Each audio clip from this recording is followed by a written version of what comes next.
নমস্কার বন্ধুরা, আমি রাজীব। আমার ইউটিউব চ্যানেলে আপনাদের সকলকে স্বাগত জানাই। আজকে আর একটি দরখাস্ত ভিডিও নিয়ে উপস্থিত হলাম। আজকে দরখাস্তটির বিষয় pray for a pending file to put up quickly and process or close.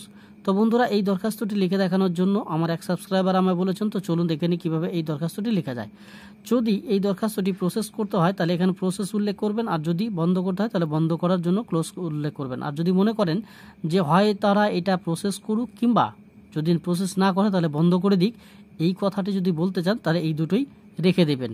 তারপরে বলছেন বা এরকম লিখবেন, to the incharge passport regional office, Barasat, Kolkata, West Bengal. তো আমি এগুলো ডেমো পারপোসে দিয়েছি। এখানে পাসপোর্ট রিজিওনাল অফিস লিখে এখানে অফিসের ঠিকানা ব্যবহার করবেন। তারপরে এখানে ডেট ব্যবহার করবেন, যেদিন এই দরখাস্তটি জমা করবেন সেদিনকার ডেট এখানে উল্লেখ করবেন। এরপরে সাবজেক্ট এরকমভাবে লিখে নেবেন।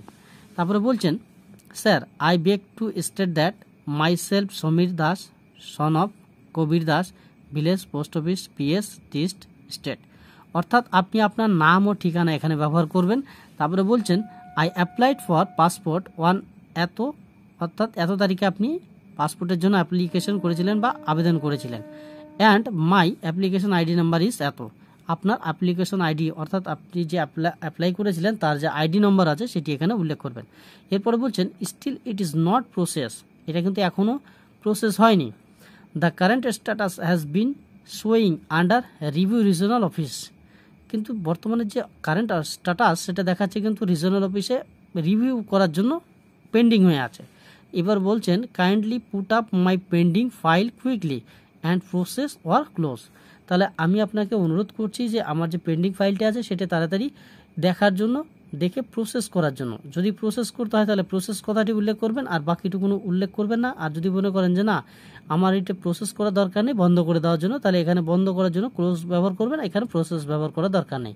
আর যদি মনে করেন যে এটা তারা হয় প্রসেস করুক না হয় বন্ধ করে দিক, যদি এই আবেদন করতে চান বা এইভাবে করতে চান তাহলে এই দুটোই রেখে দিবেন, অর্থাৎ প্রসেস অর ক্লোজ। এরপরে জানাচ্ছেন, therefore I request to you to response my appeal and help to me. তাহলে আমি আপনাকে অনুরোধ করছি যে আমাকে সাড়া দিয়ে, আমার আবেদনে সাড়া দিয়ে আমাকে হেল্প করুন বা সাহায্য করুন। এরপরে এখানে লিখবেন ইয়োর্স ফেথফুলি, তারপরে এখানে নাম সই করবেন আর এখানে ফোন নম্বরটি দিয়ে দেবেন।